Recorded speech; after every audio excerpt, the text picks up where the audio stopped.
Hello നമസ്കാരം എല്ലാവർക്കും കവീസ് kitchen പാർട്ണറിലേക്ക് സ്വാഗതം. ഇന്ന് നമ്മുടെ വീഡിയോയിൽ കാണിക്കുന്നത് ട്രഡീഷണലായിട്ട് എങ്ങനെ വിഷുക്കട്ട ഉണ്ടാക്കാം എന്നാണ് കാണിക്കുന്നത് കേട്ടോ. എല്ലാവർക്കും വിഷുക്കട്ട ഉണ്ടാക്കാൻ അറിയാം, എന്നിരുന്നാലും നമുക്ക് ട്രഡീഷണലായിട്ട് എങ്ങനെയാണ് വിഷുക്കട്ട ഉണ്ടാക്കുന്നതെന്ന് നോക്കാം. അതിനായിട്ട് ഞാനൊരു ഗ്ലാസ് ഉണക്കലരിയാണ് എടുത്തിരിക്കുന്നത്. ആദ്യം നമ്മൾ ചെയ്യേണ്ടത് നമ്മൾ എടുത്തു വെച്ചിരിക്കുന്ന അരി നന്നായി കഴുകി വൃത്തിയാക്കി എടുക്കണം കേട്ടോ.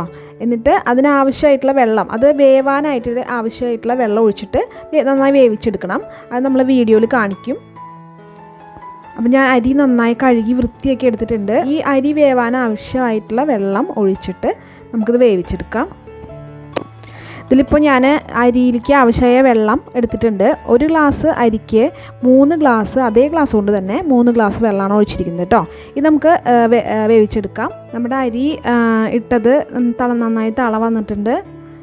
ഇതിലേക്ക് ഈ അരി 1/4 വേവ് ആകാനേ പാടുള്ളൂ കേട്ടോ. വിഷുക്കട്ട ഉണ്ടാക്കാനുള്ള അരി നന്നായി വെന്ത് പോകരുത്, 1/4 വേവ് ആകാൻ പാടുള്ളൂ. അരി നന്നായി തിളച്ച് വരുന്നുണ്ട്. അപ്പോൾ നമുക്കിതിലേക്ക് ഒരു പിടി നാളികേരം, ചിരകിയ നാളികേരം ഇട്ട് കൊടുക്കാം. പിന്നെ ഇതിലേക്ക് ആവശ്യമായ ഉപ്പ് ഇട്ട് കൊടുക്കണം. ഈ സമയത്ത് ഉപ്പ് കൂടുതലാവരുത്, വളരെ കുറച്ചേ പാടുള്ളൂ കേട്ടോ. നന്നായി ഇളക്കി കൊടുക്കുക. നമ്മുടെ അരി വേവായിട്ടുണ്ട് കേട്ടോ. ഇതാണ് ഈ അരിയുടെ പാകം. വിഷുക്കട്ട ഉണ്ടാക്കാനുള്ള പാകം ഇതാണ് കേട്ടോ. 1/4 വേവേ പാടുള്ളൂ. അപ്പോൾ നമ്മുടെ അരിയിലുള്ള വെള്ളമൊക്കെ വറ്റി വന്നിട്ടുണ്ട്. ഏകദേശം നല്ല അരി നന്നായി വെന്തിട്ടുണ്ട്. പാകത്തിനുള്ള വേവ് കേട്ടോ. 1/4 വേവ് ഞാൻ നേരത്തെ പറഞ്ഞിരുന്നല്ലോ. അപ്പോൾ അതേ വേവ് ആയിട്ടുണ്ട്. അപ്പോൾ നമുക്ക് ഇതിലേക്ക് കുറച്ച് ജീരകം കൂടി ഇട്ട് കൊടുക്കാം. കുറച്ച് ജീരകം ഇട്ട് കൊടുക്കാം കേട്ടോ. കുറച്ചേ പാടുള്ളൂ കേട്ടോ, കൂടുതൽ പാടില്ല. ഒരു 1/4 സ്പൂണോളം ജീരകം. പിന്നെ ഇതിലേക്ക് നമ്മൾ ചേർക്കാൻ പോകുന്നത് നാളികേരത്തിൻ്റെ പാലാണ്. അപ്പോൾ നമുക്കിതിലേക്ക് നാളികേരത്തിൻ്റെ പാലും കൂടി ചേർത്ത് കൊടുക്കാം. വെള്ളമൊക്കെ ആകെ വറ്റി വന്നിട്ടുണ്ട്. അപ്പോൾ നാളികേരത്തിൻ്റെ പാല് അരി എടുത്തിരിക്കുന്ന ഗ്ലാസ്സിൽ തന്നെയാണ് ഞാൻ പാലും എടുത്തിരിക്കുന്നത്, അളവ് തെറ്റാതിരിക്കാൻ. അപ്പോൾ 1/4 ഗ്ലാസ്സോളം ആ ഗ്ലാസ്സിൽ 1/4 ഗ്ലാസ് നാളികേരത്തിൻ്റെ പാല് ഇതിലേക്ക് ചേർക്കാം കേട്ടോ. തീ വളരെ കുറച്ച് വെക്കണം.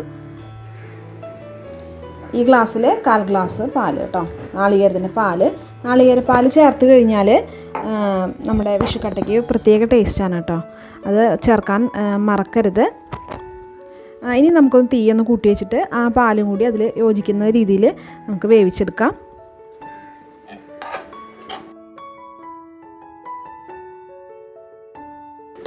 ഉപ്പൊക്കെ നോക്കണം, ഉപ്പ് കൂടാനൊന്നും പാടില്ല കേട്ടോ. പാകത്തിന് ചെറുതായ ഉപ്പ് മാത്രമേ ഇതിൽ പാടുള്ളൂ. നമ്മളിത് കഴിക്കുക ശർക്കരപ്പാനിയുടെ കൂടെയാണ്. അപ്പം നമുക്ക് ഇതിന് ശേഷം നമുക്ക് ശർക്കരപ്പാനി ഉണ്ടാക്കുന്നതുകൊണ്ട് കാണിക്കാം കേട്ടോ. അപ്പോൾ നമ്മുടെ വിഷുക്കട്ടയ്ക്കുള്ളതൊക്കെ എല്ലാം റെഡി ആയിട്ടുണ്ട്. നമുക്കിത് ഇലയിലേക്ക് തീ ഓഫാക്കിയിട്ടുണ്ട് കേട്ടോ. അപ്പോൾ നമുക്ക് ഇലയിലൊന്ന് പരത്തി വയ്ക്കാം. അപ്പോൾ നമുക്ക് ഇലയൊക്കെ നല്ല കഴുകി വൃത്തിയാക്കിയിട്ടുണ്ട്. അപ്പോൾ അതിലേക്ക് ചൂടോടുകൂടി തന്നെ നമുക്ക് വാഴയിലേക്ക് ഇട്ട് കൊടുക്കാം കേട്ടോ.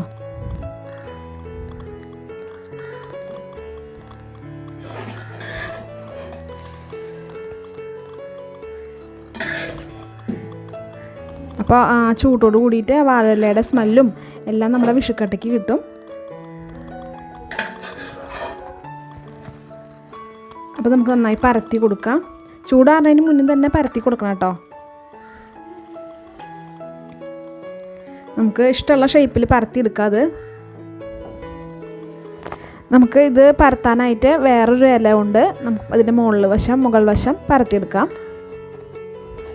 വേറെ ഇലയുടെ കഷ്ണം കൊണ്ട് നന്നായി മിനുസപ്പെടുത്താൻ പറ്റും കേട്ടോ. അങ്ങനെയാണ് ചെയ്യുക.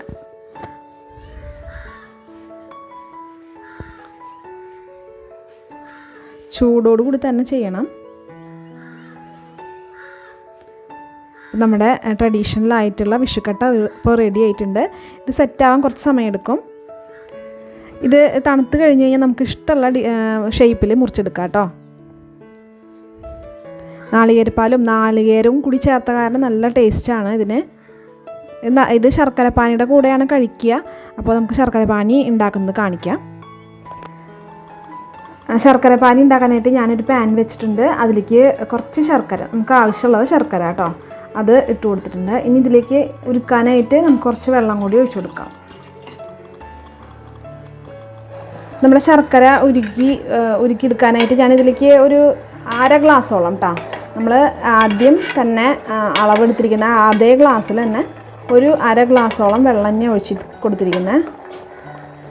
നന്നായി ഒന്ന് ഉരുകി വരണം. നമ്മുടെ ശർക്കര പാനിയൊക്കെ റെഡി ആയിട്ടുണ്ട്. ഇതിലേക്ക് ഇത് ഒന്ന് അരിച്ചെടുക്കണം.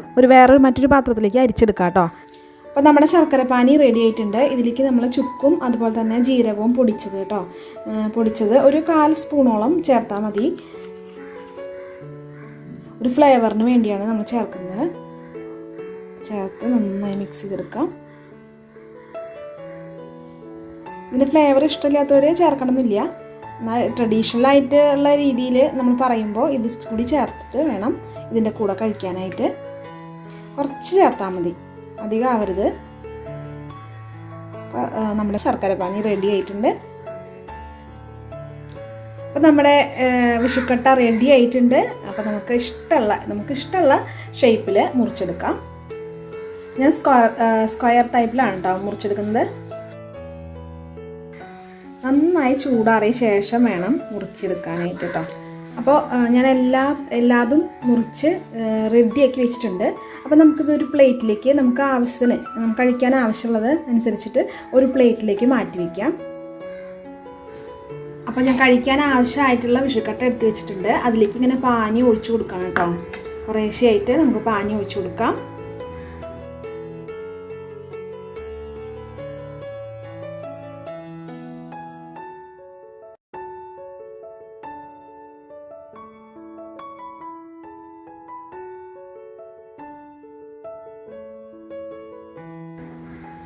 ശർക്കര പാനിയും കൂടി കൂട്ടി കഴിക്കുമ്പോൾ ഭയങ്കര ടേസ്റ്റാണ്. വീട്ടിലെല്ലാവരും ഉണ്ടാക്കി നോക്കണം. വിഷുവിന് എല്ലാവരുടെ വീട്ടിലും വിഷുക്കട്ട ഉണ്ടാക്കുന്ന അറിയാം. എന്നാലും ഈ നമ്മുടെ ട്രഡീഷണൽ രീതിയിൽ എല്ലാവരും വിഷുക്കട്ട ഉണ്ടാക്കി നോക്കണം. അതുപോലെ തന്നെ നിങ്ങളുടെ ഫ്രണ്ട്സിനും ഫാമിലി മെമ്പേഴ്സിനും ഒക്കെ ഈ വീഡിയോ ഷെയർ ചെയ്ത് കൊടുക്കണം കേട്ടോ. അപ്പോൾ നിങ്ങളുടെ അഭിപ്രായങ്ങൾ കമൻ്റായിട്ട് നമ്മളുടെ ചാനലിൽ അറിയിക്കും വേണം. അപ്പോൾ എല്ലാവർക്കും ഹാപ്പി വിഷു. അടുത്ത വീഡിയോ ആയിട്ട് കാണുന്നവർ എല്ലാവർക്കും ബൈ.